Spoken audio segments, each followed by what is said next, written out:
O médico veterinário Napoleão Argolô é coordenador do Núcleo de Pesquisas com Células Tronco da UFP.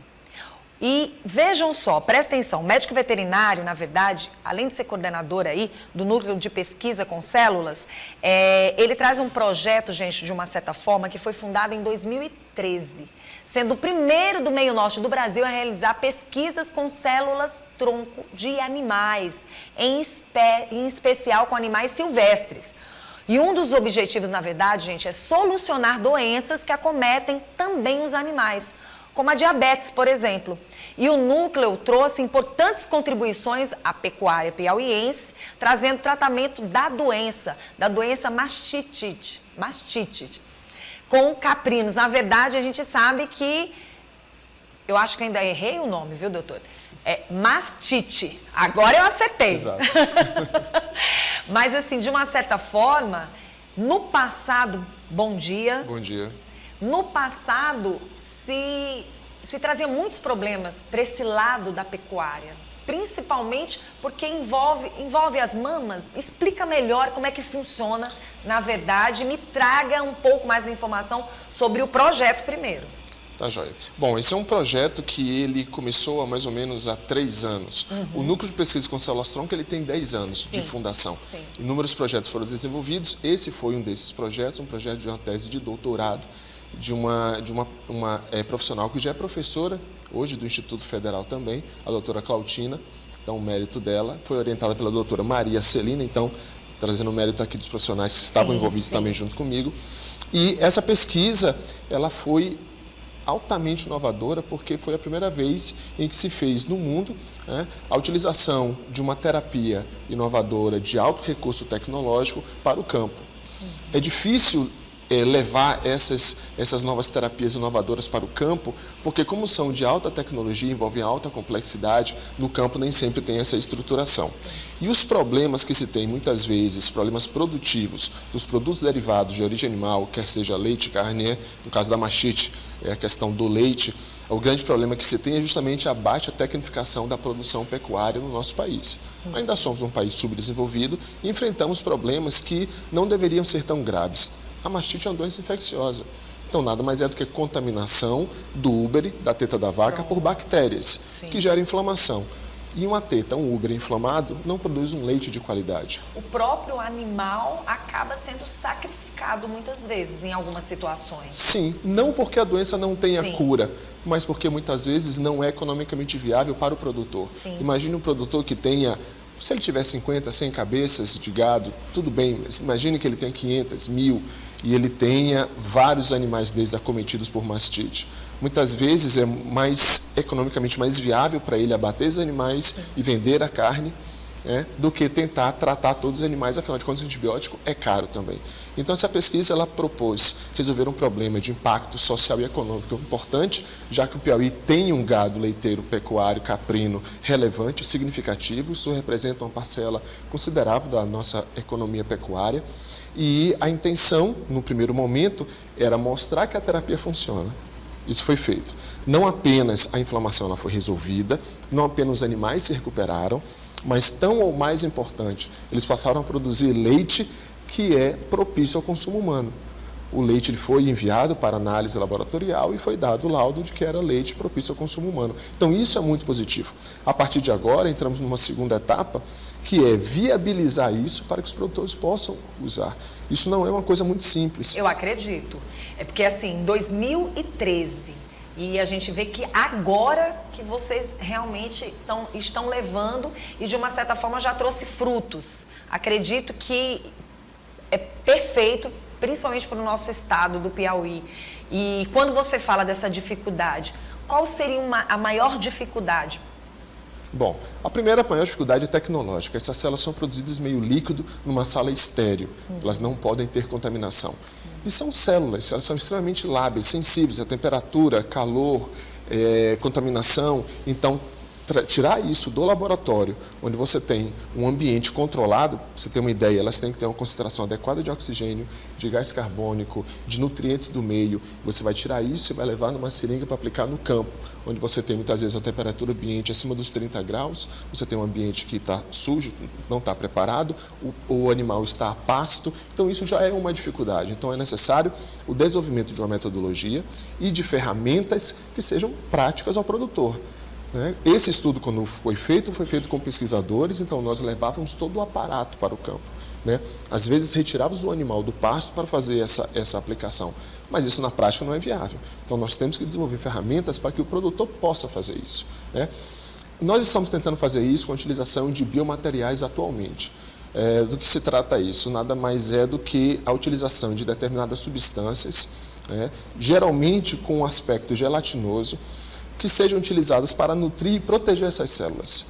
Para quando elas saírem do laboratório, elas possam ficar, por exemplo, numa seringa plástica por mais tempo viável à temperatura ambiente.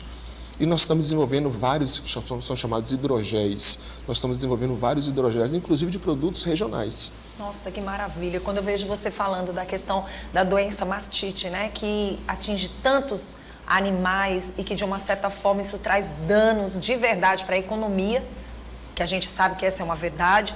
Além de tudo, mostra a questão da cura da doença, do tratamento da doença. E aí você fala da diabetes também, que Sim. de uma certa forma também é um outro descobrimento, através das células. Há um potencial para o tratamento da diabetes com células-tronco, há um potencial. Mas tanto para seres humanos quanto para animais ainda estamos distantes disso. Sim. Isso porque o diabetes, muitas das vezes que, pelo menos em animais, leva a uma atresia de determinadas partes específicas do pâncreas endócrino que produz o hormônio insulina. Então, o que se precisa fazer é uma substituição dessas células deficientes, doentes.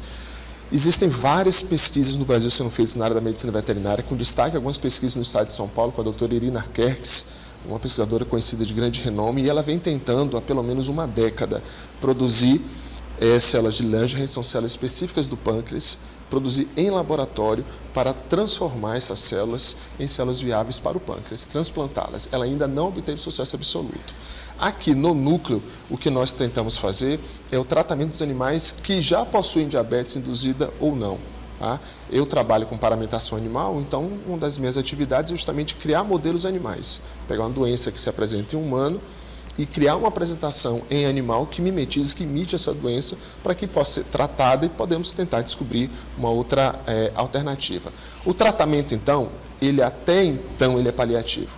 Ele melhora a situação do animal, mas não exclui a necessidade do tratamento convencional. É um presente, É um presente gigantesco e de muito valor que eu acho que nós precisamos. E eu acredito que essa continuação aí dessa pesquisa, com as células, vai trazer grandes resultados. Eu acredito que logo, porque vocês são grandes profissionais. A gente sabe que aqui dentro do estado a gente só precisa verdadeiramente de mais apoio. Principalmente a Universidade Federal precisa desse apoio urgentemente. A gente chama atenção até, mandar um abraço para o nosso governador, para que se vista verdadeiramente a camisa de um Estado que precisa avançar mais e mais relacionado a esse lado, porque nós temos os melhores profissionais, nós temos os melhores professores, nós temos tudo que há de melhor dentro da Universidade Federal em termos de ser humano, da capacidade que nós temos aqui dentro do Estado do Piauí, não é de passar vergonha em lugar nenhum do mundo. E vale a pena a gente chamar essa atenção, a gente precisa desse apoio urgentemente, porque o estado do Piauí ele pode ir muito mais longe, e ser exemplo dado para o Brasil e para o mundo. É extremamente relevante isso que você disse, porque muitas vezes isso é desconhecido da grande parte da população. O estado do Piauí desenvolve pesquisa de ponta tecnológica em várias áreas. Então, para você ter uma ideia, só na área de células-tronco, nós trabalhamos com desenvolvimento de materiais inovadores, que são materiais oriundos de produtos vegetais. Por exemplo, nós produzimos uma esponjinha à base da goma do caju. O caju que é utilizado para suco, para alimentação, essa esponjinha estéreo dá para ela ser embebida com células-tronco e nós fazemos as células crescerem dentro dessa esponjinha. Uma falha óssea, um defeito ósseo, por exemplo, isso pode ser implantado. né? O caju é apenas um dos materiais que são utilizados, uma das frutas, mas há diversos outros que são utilizados também. E não apenas produz essas esponjas, como nós conseguimos bioimprimir 3D e 4D. O que significa isso? É literalmente uma impressora, aonde, baseado num molde que é obtido por uma foto, pode ser por um exame de tomografia computadorizada ou um exame radiológico, o molde da lesão que você quer, a área onde você quer implantar aquilo, isso é impresso 3D e é colocada a célula-tronco dentro. O material é reabsorvido dentro do corpo do paciente e a célula, então, é aproveitada e começa a fazer a sua função. É 3D por ser tridimensional e eu mencionei 4D porque forma um tecido vivo. Como a célula se reproduz dentro desse novo material, você tem ali um nicho, né, de células viáveis. Então, não é apenas mais tridimensional, é 4D, porque é um transplante vivo utilizando material vegetal. No caso, alguma base de caju ou outros materiais. Inclusive, polímero à base de mamona também. A mamona, muitas vezes, que nós achamos que não tem utilidade, né? Claro, é excluída a parte tóxica da mamona. Sim. E é produzida também o que chamamos de polímero, essa esponjinha, que pode ser também produzida, é uma pesquisa minha agora, para um curativo bioativo, onde você tem uma membrana à base de polímero de mamona. A doutora Ana Cristina Fialho, odontóloga, me ajuda nessa pesquisa, onde você vai cultivar as células-tronco em cima dessa membrana, colocar sobre uma lesão de pele de um paciente diabético, por exemplo. O modelo que eu trabalho é com rato e camundongo, então eles são diabéticos, então tem déficit de cicatrização. Essa membrana é colocada sobre essa área lesional, a membrana é reabsorvida e permite que a célula possa atuar sobre o leito lesional. Um orgulho para mim você estar aqui no Bom Dia, dando todas estas informações, mais um dos motivos para a gente valorizar, principalmente o trabalho de vocês. Você é uma pessoa tão jovem, né, com tanta capacidade profissional, com tanto preparo, juntamente com todos esses profissionais que você citou o nome aqui. Para a gente é um orgulho. Mas é um orgulho que tem que ser colocado em prática e muitas vezes se encontra uma certa dificuldade. E tudo isso a gente sabe que tem custo, não sai barato. Você sabe que para a gente encontrar essas grandes realizações e que elas venham realmente a funcionar, a acontecer, elas precisam desse apoio gigantesco. Então, eu acho que o começo da história é a divulgação. Estamos aqui informando. E o que vem logo em seguida é o apoio. E esse apoio tem que existir urgentemente para que o nosso Piauí venha a ser destaque mais e mais com o que já tem aqui. Olha você falando do caju, olha você falando da mamona, olha você provavelmente daqui uns dias falando de tantos outros produtos que a gente tem da própria nossa natureza. Agora está saindo um registro, mais um registro de patente, fico feliz pelo grupo, uma pesquisa minha, do professor Edson, da professora Maria Celina, a patente de um polímero produzido a partir do buriti. Do utilização buriti? De célula-tronco, buriti. Gente. Então, estamos utilizando os materiais dos mais diversas fontes Acho que vegetais. Vai longe, Com bem certeza. mais longe, porque não sei se estaremos aqui para ver toda essa maravilha acontecer, mas está acontecendo. E eu quero agradecer a você, se faltou mais alguma informação, levar para quem está em casa assistindo a gente, que as autoridades tenham como exemplo o nosso programa Bom Dia News, que a gente tenta trazer sempre novidades, a gente sempre tenta mexer, tudo que a gente quer é somar. Aqui não é críticas que venham desvalorizar. Na verdade, nós somos um ponto de apoio para que as coisas possam acontecer da melhor forma possível. Nós estamos aqui para somar. É essa comunicação que a gente pratica aqui com a nossa equipe do Bom Dia, para que a gente possa levar ao povo o que o povo precisa, que é o que tem aqui. As empresas que desejam investir na área de biotecnologia, né, porque hoje nossos principais mantenedores são justamente os órgãos públicos, né, a Instituição de Apoio à Pesquisa do Estado do Piauí, o CNPq, a CAPES, mas as empresas privadas que desejam investir em biotecnologia devem procurar o Programa de Pós-Graduação em Tecnologias Aplicadas a Animais de Interesse Regional. Tá no site da UFPI, é só botar ppgtai.ufpi.edu.br e aí essa empresa vai ter acesso aos diversos pesquisadores com diversas linhas de pesquisa e serão muito bem-vindos. Nós precisamos de apoio para isso. Muito obrigada, tá? Muito obrigada pela sua presença e é claro que a gente faz questão, então, de aproveitar esse chamado aqui para encerrar o nosso programa.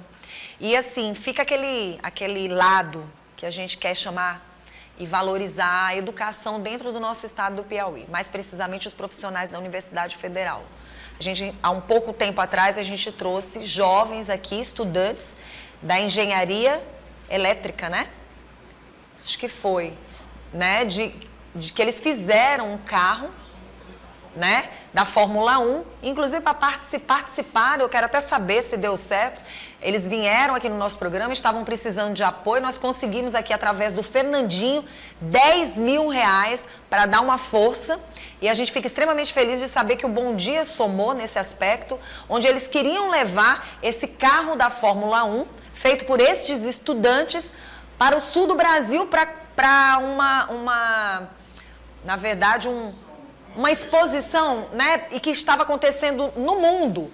E o Piauí estava representando o Brasil. Eu não sei nem como ficou, mas quero até saber dos meninos, eles estavam terminando esse carro da Fórmula 1, e eu vou pedir para a Lorena, para que a Lorena vá colher mais informações a respeito desse assunto, para a gente mostrar aqui também. Então, gente, o piauiense, o estudante da universidade, do nosso estado do Piauí, é sim orgulho.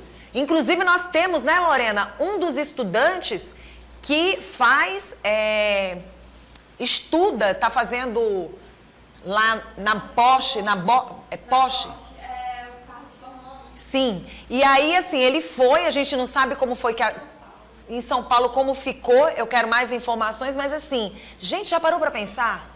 O Piauí mostrando o que os alunos fazem aqui, representando o Brasil. Isso tudo a gente mostra, a gente faz questão de mostrar, a gente vai atrás mesmo, porque a gente tem que valorizar o que é nosso. Se a gente não valorizar o que é nosso, quem vai valorizar? Então, muito obrigada pela sua presença. Eu agradeço a oportunidade. Tá bom? E a gente encerra o nosso Bom Dia aqui ao lado do nosso médico veterinário, que trouxe essa notícia maravilhosa para dentro do estado do Piauí. Já é, sim, um incentivo para o ano de 2023. E a gente volta amanhã, às 8 horas da manhã. Ah, é verdade. Gente, quero trabalhar até dia de sábado agora, né? Achando que hoje era quinta, sexta-feira. A gente volta segunda. Não fica ligado amanhã comigo, não. Fica ligado com a Edna Maciel amanhã, com o Dia Rural, né? Então, beijos e até segunda, às 8 horas da manhã, com mais um Bom Dia. Equipe, muito obrigada.